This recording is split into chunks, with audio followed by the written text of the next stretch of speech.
welcome to the newest episode of the Drive Home Podcast. I'm your host, and I am not at work. Is this the... Yeah, it is. That's... Can't leave that there. Alright. Yeah.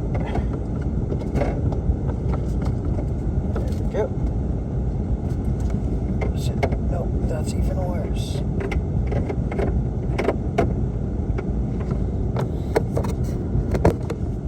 Anywho, let's drive this podcast home. So, it is 7 o'clock. Yet, I did not get out of work at 7.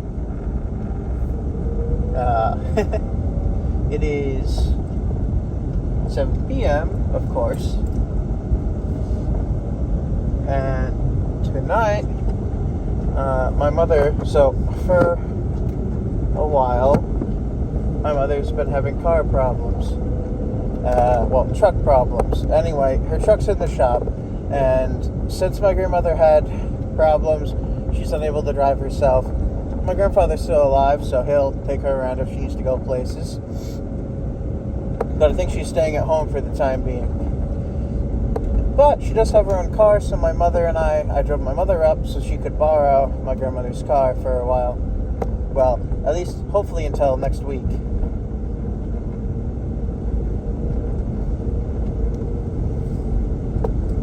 Which is when she should get her truck back. Anyway, that's what's been going on so far.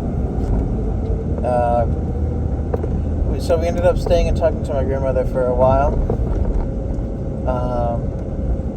We ended up talking about politics, which I'm not going to get into. But lucky for you guys, this one's going to be a long one. Since I started at my grandmother's house, it takes twice as long to get home. So, you guys get more content. And I get more voice loss. I don't know if I talk about it much, but I don't. I mean, I know I bring it up, but I have a very weak voice, or at least my voice's constitution is weak. My voice box does not like to talk a lot. So a lot of the time, I don't. And that might have been because I moved and I became really shy. So I ended up talking too much for a long time. But no matter what the reason is that my voice is the way it is now, I live with it. And I try and work around it the best I can. And sometimes I just plain suffer with it. But anyway, oh, that looks like police. That's not good for somebody.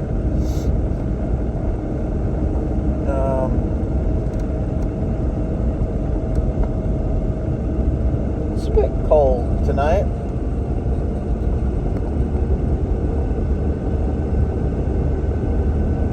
So that's concerning. I mean, I'm in my PJs, so that's fair. I did work today for 4 hours from 9:30 to 1:30. If you had to go, where did you go already? You had so much opportunity. Anyway. I don't know, just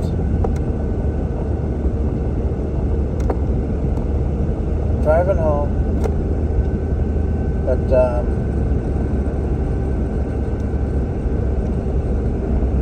I am really excited for Xenoblade Chronicles X. That's supposed to come out. And speaking of, there was news. Well, not news per se, but there is a legendary version or something you can get. I don't know everywhere that's available, but it's not available in the US, and it is available in the UK on the Nintendo store there, which is a little aggravating for me. Like, it's literally technically takes place with part of America, kind of. I live in America. Where's the America friendship? I know Donald Trump's president, but I hope that doesn't make people not want to do stuff. Sell stuff to Americans.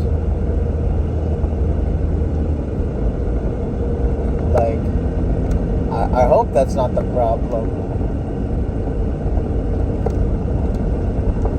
But, and I doubt it is. Nintendo's never been super political in America.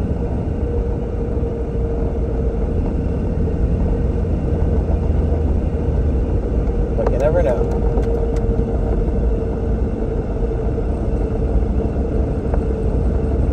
So, I can only hope that it'll come out there soon. If not, I will buy the UK version. So, I'm going to end up owning Xenoblade Chronicles X Definitive Edition 3 ways. I will own the Legendary Edition. I will own the Best Buy pre-order thing. And I will own the digital pre-order version. Technically. So, you know, I'm going to have a fun time.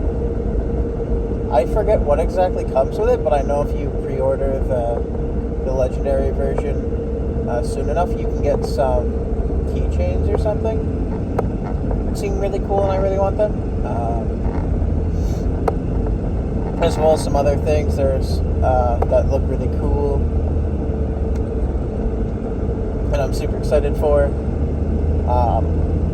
Man, I'm just kind of all over the place with this stuff. It's so cool, and I can't wait. And it's like, there's stuff to talk about involving it, but without spoiling it, it's like, nah, I don't want to.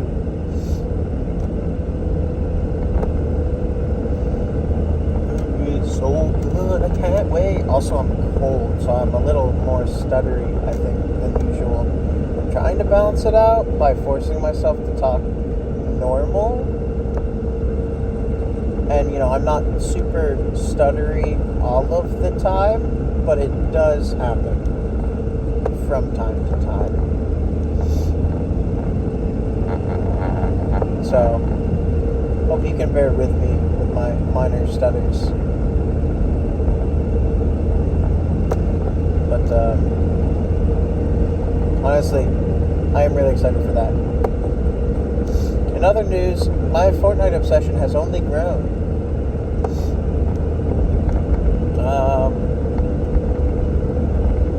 So, I believe at some point I talked about me buying and playing as Hatsune Miku, who is now in Fortnite.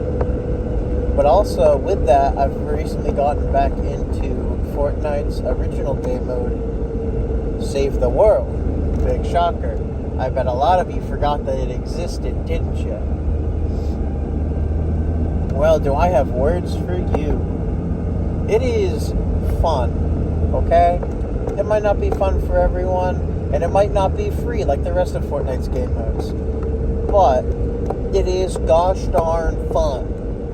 And I am sad that people don't give it a chance, even though it's really hard to, considering you have to put money into the game. And you can't play it on Switch. Not Save the World anyway. Which is really upsetting. I don't know if you can play it on mobile either, but I don't have Fortnite mobile. That would be lame. Honestly, I don't want to do that. Ew. If you're gonna play Fortnite, like, play with a controller or play with a keyboard and mouse or whatever.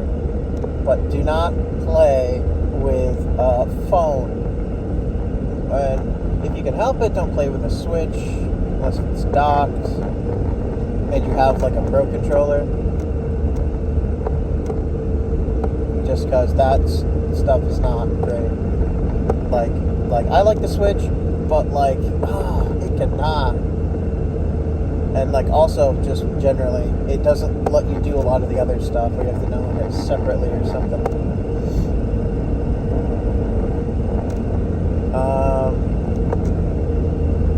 I was looking through stuff recently, and I've been playing Deep Rock Galactic again recently too. I'll get into that a little later, but I do want to say I've been having a blast with it as always. The game is an absolute 10 out of 10. Wood, rock, and stone again. I do wonder when they're going to come out with another, like, I don't know, season or update or something. I don't know if there aren't or what, but I'm just curious. I hope if anything else they'll come out with a Deep Rock. If nothing else, they'll come out with a Deep Rock 2 of some sort. I love the game. It's so good. Let's see. Right. I was talking about Fortnite Save the World. I think I've talked about it before, a little bit, maybe. Though it's really hard to say.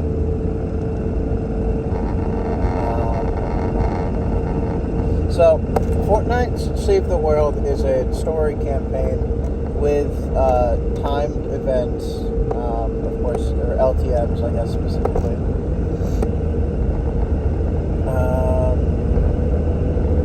And so it's like Fortnite, right?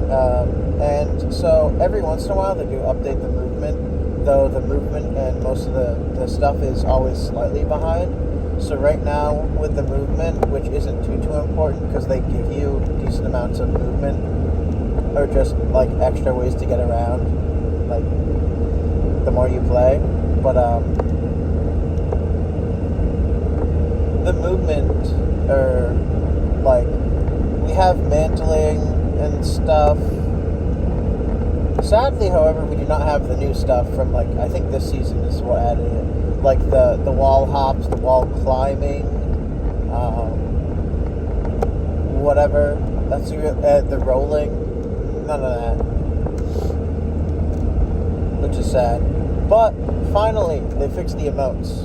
They did. So the emote wheel used to be like the earlier emote wheel, which no one, at this point, most people would have forgotten because it's been so long. But they basically had, I believe it was actually the original, like, Fortnite emote wheel. And it is so jarring to use and so uncomfortable. And I'm so happy they got rid of it, finally. I know they have, like, barely anyone. I heard that, well, I don't know if they actually do or not, but I heard they barely have anyone working on Save the World, which is really sad, because I feel like if they, like, worked on it more, if they put more people on it, now that they're like a $1 billion, they should probably, even beyond billion, they should be like $1 trillion company, honestly, with how much money Fortnite probably makes.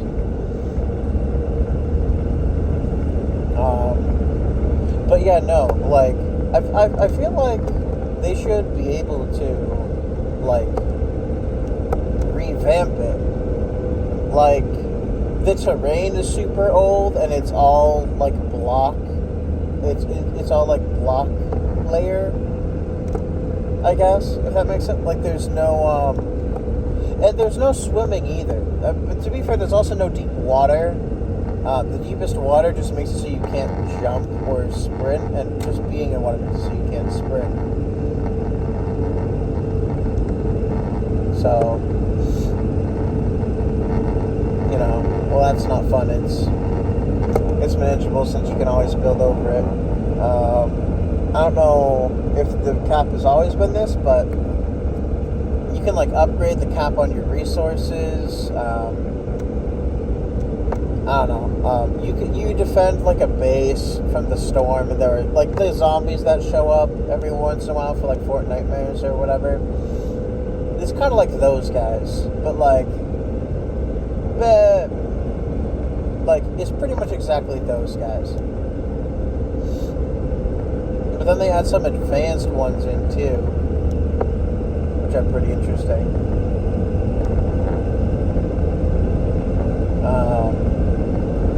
And then I think right now you can still fight the Storm King in it, which, you know, you won't be able to do if you just started up playing it now. But I'd highly recommend people try it, honestly. I do really appreciate it. existing and stuff. And you can play it whenever. You actually can get it for cheaper than normal, because the only way you can buy it is you have to pay, like, I think it's usually like $18, but every once in a while they'll change it out. But you buy this skin that will come with V-Buck challenges in Save the World. So once you reach a certain point in Save the World, you can start these challenges, and when you complete them, you'll get a certain amount of V-Bucks. I think it gives you 1,000. So you get a skin, like a pickaxe, possibly a wrap or some other thing for like, I don't know, like $18, and also like I think it's 1,000 V-Bucks, but I don't quite remember how many it is, or if it changes. But anyway, you unlock a skin as well as a hero to use within Save the World. So heroes are like your champions, so like your playable characters. Yeah, of course, you could wear a skin over them, so you can still play as whoever you want. You can also not, if that's also what you want. You can use them, because some of them are actually exclusive to Save the World, honestly, which is really interesting. And some of you might recognize some of the old skins, like Zenith and Lynx are in there, and I think they're some of the newest characters. There's also, which are from like the original Chapter 1, Season 7, which Lynx has had many reappearances. Zenith, not so much. Big sad. Like my Eskimo guy. Well, not Eskimo. That's wrong. He wears like a tundra suit, and he was like the other like tier 1 skin or whatever you could get if you bought the battle pass. Remember when in the battle pass you used to be able to get 2 skins at first, basically? Like you always got the first one for free, but then there was like another one like at level 10 or something. I don't know. Anyway, like, I can't promise you'll enjoy it, because everyone has their own preferences, but I can promise you that the story, if you pay attention to it, is much better than the Battle Royale story, and it's much more cool, and the voice acting is amazing. I don't know where the voice actors are. I haven't looked up anything about them, but they make the game feel so alive. I like, honestly, thank you for voice acting for Save the World and barely getting any recognition for it. Like, you guys are like real. And if any of you did anything bad, I do not condone your actions at all. I don't know who they are, but the voice acting is spot on and really good, in my opinion.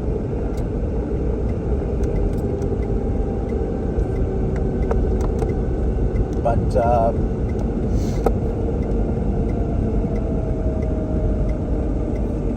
other than that, I guess that's about it for Fortnite talk.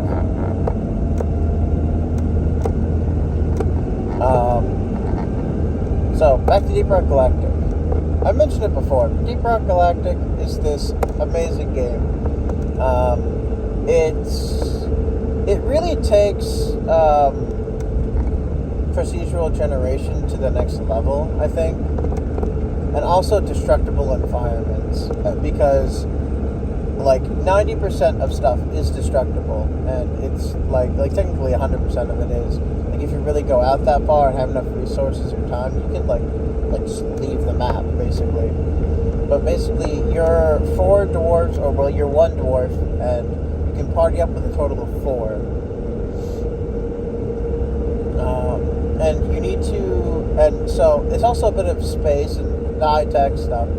But you're dwarves with guns going down into caves to get precious minerals you need for your company that you work for, which is the name of the game, Deep Rock Galactic. All the dwarves are voiced, all the 4 playable dwarves are voiced by the same person, but the pitches are changed, which is hilarious. And the voice lines are great. Voice lines are absolutely wonderful. It's like, I forget what it is because I haven't played it, but because I can't, because I don't have a PlayStation or a good computer, or well, a computer. I have a laptop. But what's that one game with the? I had the same problem. It's the one where it's all about like patriotism, but fighting aliens or something in space. Because you have the super Earth to protect or something. I don't remember. Basically, it's like the camaraderie in that game is like very much the same. It's a big Helldivers 2. Helldivers 2 is what I was thinking of. I want to play that game, but I don't own a PlayStation of any type yet. Which will hopefully change eventually. But I'm worried more about the Switch 2 right now than anything else, console-wise. Plus, money being an issue, so, you know, not gonna happen. For a while. But anyway, Deep Rock Galactic is so charming. And you've probably heard of it by accident, probably, if you've lived long enough, or have been on the internet long enough. You might have heard somebody say Rockin' Stone somewhere on the internet with an exclamation point at the end. This is a reference to Deep Rock Galactic. Any type of that remix is pretty much also probably a reference to Deep Rock Galactic. So one of the main ways to communicate within the game is click down. Get the hiccups. Sorry, give me a second.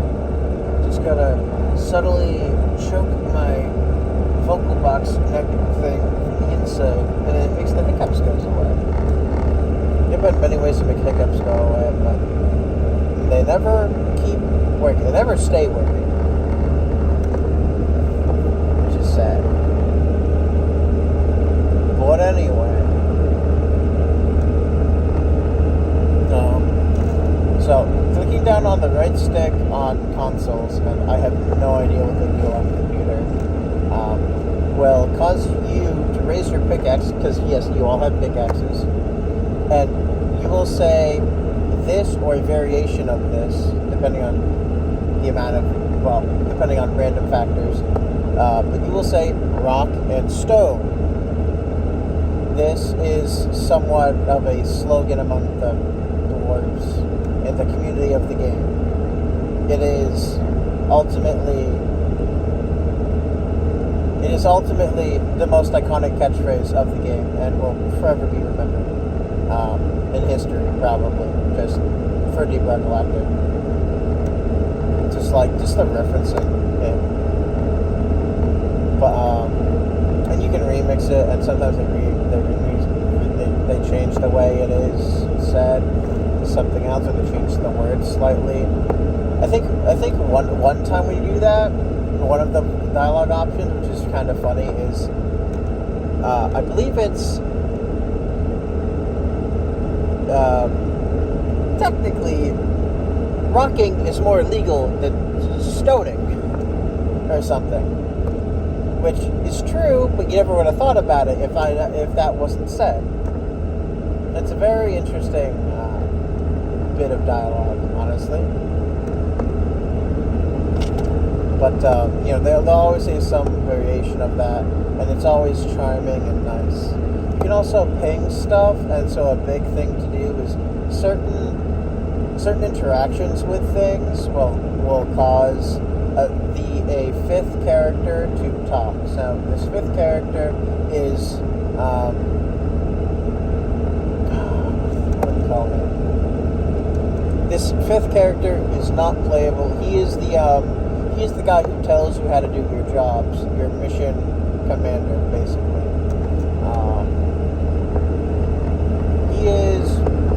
He sits behind a desk, right? But he's also a dwarf. And he gives you he's like Lotus from Morphe, for those of you who understand that. He's like that, but and he has his own charms to him, but he's very he's like a normal guy, dwarf, so he's not one of the bros, like one of the four he could play as. who are all extremely comedic and funny.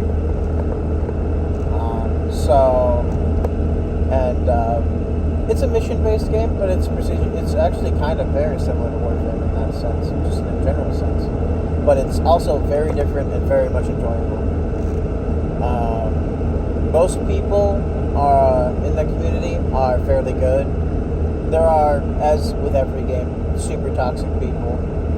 But I'd like to think that a lot of the players who play and continue to play are part of the good part of the community that won't do anything wrong or mean or such.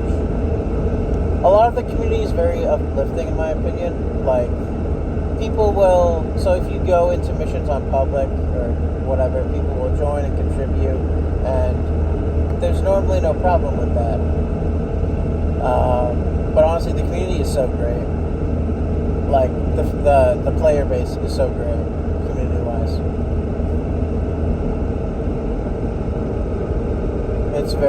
I love it. I love those guys. A lot of them. They're pretty cool. Don't know any of them personally. If any of them turn out to be bad, it's just, anyone can play a game for 5 minutes and then do a crime. It's not Deep Rock Galactic's fault. Don't blame Deep Rock Galactic when the person is actively participating in other bad forums. Just because he plays games doesn't mean he's whatever. I feel like that's been disproven by anyone who would, everyone knows that anyone who plays, not everyone, and most people who play games aren't, just going to automatically be evil. Anyway, your whole goal is, there's a variety of mission objectives. You'll go in, you need to get whatever you need to do. There's a bonus objective that is not necessary, but if completed, will reward your team with extra money. People play that game forever. There are people who are at such a high account level. It's crazy. It's funny because there are people who are at these levels so much that there are just names for them now. There's greenbeards who are the newbies, and there are graybeards who are the professionals, or who have played the game the longest. I'm probably just a middle tier. My account level's only 85. Not that impressive. But I try my best. And the game is fun. You can mod your guns and your tools, and each one of the dwarves, while virtually the same, is, in terms of personality, has a varied kit of useful tools and weapons. There are 4 classes, and they've never changed that. There is the Scout, who is more or less a solo player. Not the best DPS, not the worst. Everybody gets 2 guns, and then a movement and a utility. So the Scout gets probably one of the best movements in the game. It only works for them, but it is a recharging over time grappling hook. So he can pull himself to certain locations within a certain distance.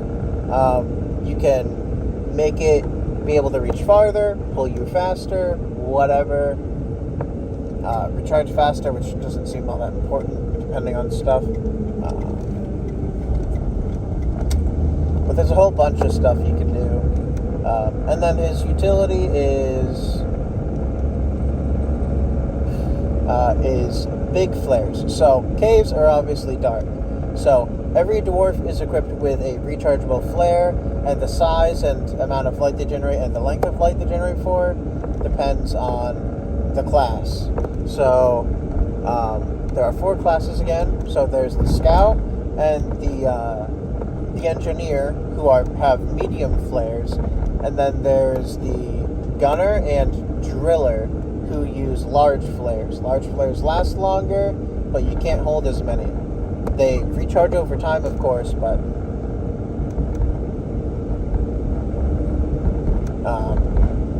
so what the Scout has is they have a super flare. You can shoot it, unlike the normal flares, which you just toss out in front of you.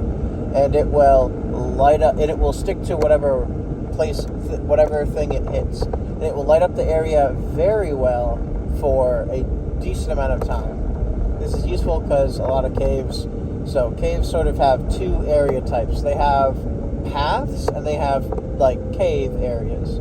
So paths in the caves, because everywhere is a cave, it's just like a really big hallway that is kind of like snake-like, right? And then the cave areas are just like the room opens up. It's like a room. And each caves can have their own like different type of like random generation. And certain caves, usually in certain areas, because there are different areas. There's an area entirely made out of ice. There's a sandy cave. There's a cave made out of wood that's also a cave still, which is interesting. There's a cave filled with goo. There's a cave filled with lava stuff. Not actual lava, but like molten rock, close enough to lava. Caves filled with crystal, a really standard looking cave. Glowing rocks, you name it, they've got it. But I think, just generally speaking, Deep Rock Galactic is a very fun game, and it's not super expensive. So if you have the money or the time or whatever, you should either look up a video on it or try it out yourself. It's very fun. You can play alone. They'll give you a little robot assistant named Bosco. All of the robots that help you in the game, the dwarves give, like, human names, and they're very funny about it. So there's this thing that is called a mule, which will carry all of the precious minerals, because you have an inventory limit on that. The mule comes with you for 90% of missions, and the best thing about the mule is that the dwarves all call it Molly, and it is awesome. It is great. I love it. Anyway, I'm home, and I want to go inside. So, I'll see you guys in the next episode of the Jam Film Podcast. Have a great next 24 hours, everybody.